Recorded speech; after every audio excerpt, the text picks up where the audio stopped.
बिस्मिल्लाहिर्रहमानिर्रहीम। अस्सलाम वालेकुम स्टूडेंट्स, मैं हूं मुदस्सिर जमील और आज हम जो स्टार्ट करने जा रहे हैं topic, this is the topic of chapter number 9 chemistry part 2 का, और वो है reactions of benzene. Dear students, आप इसका पहला हिस्सा आप देख चुके हैं जिसमें हमने इंट्रोडक्शन जो है वो स्टार्ट किया था इलेक्ट्रोफिलिक सब्स्टिट्यूशन रिएक्शंस का। आज हम उनकी वन बाय वन एग्जांपल्स जो हैं वो डिस्कस करने जा रहे हैं। इलेक्ट्रोफिलिक सब्स्टिट्यूशन रिएक्शंस में सबसे पहले है हैलोजिनेशन। हम हैलोजिनेशन का टॉपिक स्टार्ट करते हैं जब, तो सबसे पहली बात हम उसके इंट्रोडक्शन ऑफ डेफिनेशन से बात शुरू करेंगे। Halogenation, introduction of halogen to a molecule is called halogenation. और अगर आप बेंजीन रिंग लिख दें यहां पर लिख दें आप बेंजीन रिंग, तो ये बेंजीन की हैलोजिनेशन कहलाएगी। डियर स्टूडेंट्स, ये बात याद रखें कि फ्लोरीन के साथ जो रिएक्शन है ना, बहुत ही ज्यादा फास्ट होता है, विगरस टू कंट्रोल। लेकिन जो नॉर्मल कंडीशंस में रिएक्शन है वो क्लोरीन और ब्रोमीन के साथ है। आयोडीन के साथ रिएक्शन या तो क्यूप्रस क्लोराइड के प्रेजेंस में हो जाएगा या फिर HNO3 के साथ ये रिएक्शन प्रोसीड हो जाता है। स्लो एंड रिवर्सिबल होने की वजह से ये आसानी से नहीं हो पाता इन रिएजेंट्स के साथ। अब चलते हैं जी इसके नेक्स्ट पॉइंट की तरफ, और नेक्स्ट पॉइंट हमारे पास है इसके मैकेनिज्म का, mechanism of the halogenation. Mono substituted benzene is produced during the halogenation. अब मोनो सब्स्टिट्यूटेड बेंजीन का मतलब ये है कि आप अगर बेंजीन रिंग में ये हैलोजन ऐड करवा देते हैं,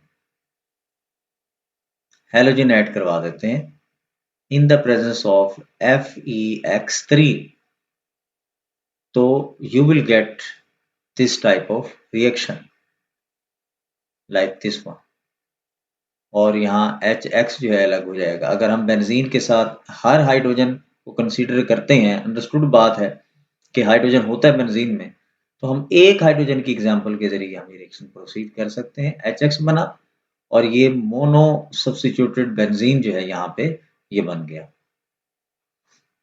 अब हमारे पास इससे जो नेक्स्ट रेलिवेंट पॉइंट है हम उसकी तरफ आते हैं। Benzene reacts with the halogen in the presence of the catalyst like FeX3 या AlX3। हम अगर आयरन यूज करेंगे तो आयरन हैलोजन से रिएक्ट करके वो भी कन्वर्ट किस में हो जाएगा, FeX3 में कन्वर्ट हो जाएगा। ठीक है जी, ये हमारे पास 2Fe3X2 अगर हम कर दें तो ये हमारा रिएक्शन भी कंप्लीट हो जाता है। इसके मैकेनिज्म के स्टेप्स को डिस्कस करें तो सबसे पहले हमारे पास है जनरेशन ऑफ इलेक्ट्रोफाइल, कि इलेक्ट्रोफाइल जो है इसमें जनरेट कैसे होगा, ये हमारा पहला स्टेप होगा। अब इलेक्ट्रोफाइल को जनरेट करने के लिए अंडरस्टूड बात है हमें कोई ना कोई कैटलिस्ट यूज करना है, तो हम इसमें FeX3 यूज कर लेते हैं जो कि ये हैलोजन को यहां से रिमूव करवाएगा। इसका एक्चुअल मेथड तो कुछ और तरह का है, लेकिन अब क्योंकि हमारे पास बुक में ये गिवन है तो हमने इसको इसी तरह से ही याद रखना है कि यहाँ पे आपने सबसे पहले ये बात याद रख लेनी है कि ये FeX3 जो है यहां से ये वाला, ठीक है जी, ये इसके साथ इलेक्ट्रॉन एक्सेप्ट, ये असल में ना इलेक्ट्रॉन डोनर के तौर पे काम कर रहा है, ये इसको इलेक्ट्रॉन दे देता है, ऐसे इसको दे देता है इलेक्ट्रॉन्स, और यहां से इनके दरमियान में कोऑर्डिनेट कोवेलेंट बॉन्ड डेवलप हो जाता है। जो एटम इलेक्ट्रॉन दे देता है उस पर पॉजिटिव चार्ज आएगा और जिसकी तरफ जाते हैं वो नेगेटिवली चार्ज होता है। तो हम यहाँ पर इसको FeX4 की फॉर्म में लिख देते हैं, ये इलेक्ट्रॉन्स यहाँ से ले जाता है। ठीक है जी, ये न्यूट्रलाइज हो गया और ये नेगेटिवली चार्ज यहाँ पर आ गया, X पॉजिटिव बन गया। आप सिंपली बात, क्योंकि एफएससी के लेवल में ये चीजें जरा अंडरस्टैंडेबल मुश्किल हो जाती हैं, सिंपल सी बात ये याद रखें कि FeX3 ने इसके इलेक्ट्रॉन्स भी खींच के अपने साथ अटैच कर लिए। अब ये बेस बन गया, अब ये इलेक्ट्रॉन दे सकता है। पहले ये एसिड का रोल प्ले कर रहा था, अब ये बेस बन चुका है और ये एक स्ट्रॉन्ग इलेक्ट्रोफाइल जनरेट हो चुका। एस फॉर स्ट्रॉन्ग और मैं इलेक्ट्रोफाइल लिख देता हूं। अब ये स्ट्रॉन्ग इलेक्ट्रोफाइल जनरेट तो हो गया, अब इसका दूसरा जो स्टेप है वो क्या होगा, वो जरा हम अंडरस्टैंड कर लेते हैं। हमारे पास इसका दूसरा जो स्टेप है ये हमारे पास होगा, दूसरा स्टेप है अटैकिंग का, कि ये अटैक कैसे होगा। ये है बेंजीन रिंग, ये बेंजीन रिंग है, ये एक्स पॉजिटिव बन चुका है। ये इलेक्ट्रॉन्स हमने लास्ट लेक्चर में पढ़ लिया था कि लिविस बेस का रोल प्ले करेंगे और ये इलेक्ट्रॉन यहाँ पर इस पे अटैक करेंगे और इस तरह से ये पॉजिटिव चार्ज इस पर अपेयर हो जाएगा और एरिनियम आयन जो है यहाँ पे बन जाएगा। ये हमारे पास एरिनियम आयन बन गया, या हम इसको बेंजीनोनियम आयन का नाम देंगे। तीसरा स्टेप है removal of proton. Removal of proton, अगर हम प्रोटॉन की रिमूवल की बात करते हैं तो ये हमारे पास यहाँ पर ये प्रोटॉन रिमूव हो जाएगा। ये देखें जी, ये X है, ये H है, ये Fe(X4) बेस के रोल प्ले करेगा, इसने इस पे अटैक करना है। Electrons are shifted towards the benzene ring और इस तरह से बेंजीन के पास एक मोनो सब्स्टिट्यूटेड प्रोडक्ट जो है ये बन जाता होता है और साथ ही HX अलग हो जाएगा और Fe(X3) जैसे था वैसे अलग हो गया। तो ये 3 स्टेप्स में ये रिएक्शन जो है हमारे पास कंप्लीट हो गया। नेक्स्ट पॉइंट देखें जी, साइड चेन हैलोजिनेशन कैसे होगी। साइड चेन अगर हैलोजिनेशन है तो वो बिल्कुल बेंजीन की तरह होना है रिएक्शन, सॉरी अल्केन्स की तरह। साइड चेन हैलोजिनेशन अगर होगी तो वो रिएक्शन अल्केन्स की तरह होगा। Alkyl benzene are treated with the chlorine or the bromine in the presence of sunlight. Only alkyl groups are substituted. यानी ये अल्काइल ग्रुप्स में ही सब्स्टिट्यूशन चलती रहेगी। CH3 है, एक हाइड्रोजन निकाल दें, एक क्लोरीन डाल दें। CH2 है, एक हाइड्रोजन निकाल दें, एक क्लोरीन डाल दें। CHCl2 है, एक हाइड्रोजन निकाल दें, एक क्लोरीन डाल दें। ठीक है जी, इसको हम यहां लिख लेते हैं, दैट इज CHCl2। ये हमारे पास रिएक्शन होगी। ये जो हमारे पास है इसको हम नाम के दे रहे हैं जी टॉलिन का। ठीक है जी, ये जो हमारे पास है ये कहला रहा है बेंजाइल क्लोराइड। ये एक हाइड्रोजन हो बेंजीन के साथ तो उसको हम कहते होते हैं बेंजल क्लोराइड। ठीक है जी, ये हो तो हम इसको नाम देंगे बेंजाइल क्लोराइड।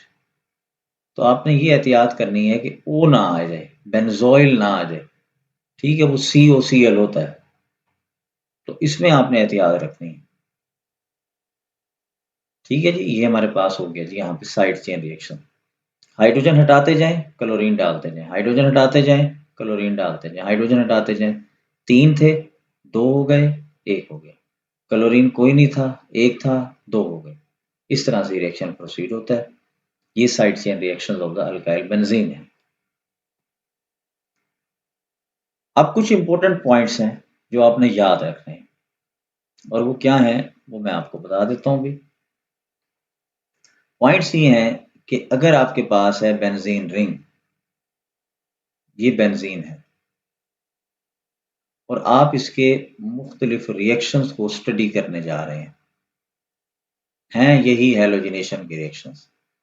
सपोज हम यहाँ क्लोरीन ऐड कर देते हैं बेंजीन में ही in the presence of sunlight, तो क्या होगा। अगर हम क्लोरीन ऐड कर देते हैं but it is in the presence of CCl4, हम यहाँ क्लोरीन ऐड कर देते हैं, but it is in the presence of FeCl3। क्या क्या बनेगा? हमने कहा कि यहाँ पर ये हमारे पास रिएक्शन होगा, ये एडिशन रिएक्शन कहलाएगा बेंजीन का, और तमाम जगहों पर ना क्लोरीन लग जाएगा, ये हेक्साक्लोरोसाइक्लोहेक्सेन बन जाएगा। यहाँ पर देखें जी, सारा ये बन गया। अगर तो CCl4 की प्रेजेंस में होगा तो हम कहेंगे नो रिएक्शन, क्योंकि बेंजीन अल्कीन या अल्काइन जैसे रिएक्शंस नहीं देता। ये हमने straight chain structure of the benzene ruled out कैसे हुआ था उसमें ये बात पढ़ ली थी। क्लोरीन के साथ जब FeCl3 के, तो हमने अभी पढ़ा कि ये मोनो सब्स्टिट्यूटेड प्रोडक्ट देगा, और ये हमारे पास Cl आ गया, यहाँ पे HCl है। ठीक है जी, तो ये एडिशन रिएक्शंस हैं इसके इन the presence of sunlight. RXN लिख रहा हूं तो रिएक्शन को रिप्रेजेंट करेगा। ये इलेक्ट्रोफिलिक सब्स्टिट्यूशन रिएक्शन है, ES रिएक्शन। तो ये आपने 3 चीजें नोट रखनी है। Which one is the formula of the benzyl chloride?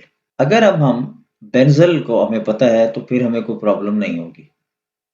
ये हमारे पास बेंजीन रिंग है, ये हमारे पास है CH और Cl2 बेंजल। अब ये वाला जो हिस्सा है दिस इज C6H5, और अगला जो हिस्सा है वो है CH, और आगे जो है वो है Cl2।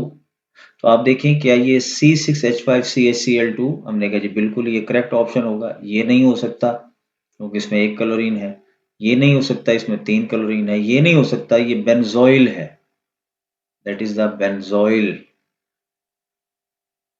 ठीक है जी, ये हमारे पास है, इसको हम बेंजो ट्राइक्लोराइड भी कह देते हैं। सो ये हमारे पास यहाँ पर पॉइंट कंप्लीट हो गए जी सारे। Alpha is the correct option. Benzene gives mostly the reactions addition, decomposition, substitution and elimination. तो most suitable is the Charlie option, substitution reaction देता है। और next point सबसे important है, that is to say thank you very much for you listening and watching the video. Share करें तमाम दोस्तों में और इस तरह से ये तमाम वीडियोस देखते रहें। अल्लाह हाफिज।